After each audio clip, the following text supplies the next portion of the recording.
What are mans? It's Taco Mans. Welcome to part 1 of my 1995 Celica restoration series. This barn find has been sitting for 3 years and has accumulated a lot of mold and dust. Today, I'm letting the work do the talking, so let's dive right in and see how far I can get with cleaning this interior. Let's talk about it.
Alright, so we're about 30 minutes into the initial vacuuming, and as you can see, this thing is still pretty filthy. The Celica is deceptively low and I'm finding myself hunched over the whole time, so I figured I'd take a quick breather and show you what I'm dealing with.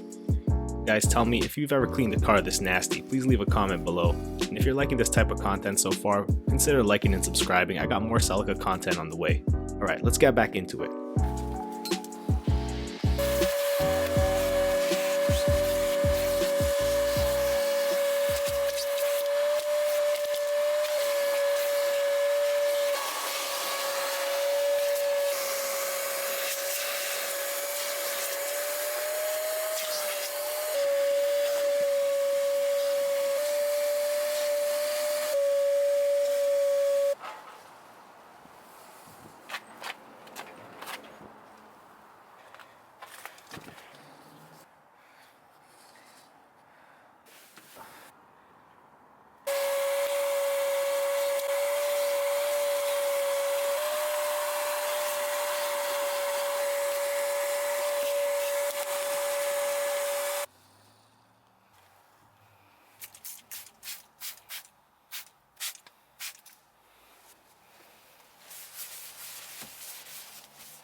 So far, the progress has been great for just a few hours of work, especially compared to when I first got it. I used the vinegar and water spray to try and kill the mold, but the Celica is smelling like a mix of vinegar and mold, so I guess that's a step forward. We'll see. But the sun is setting and I'm exhausted, so I'm calling it a day. Stay tuned for part 2 where I take this interior cleaning to the next level. I also try and tackle the shift knob sleeve that isn't sitting right.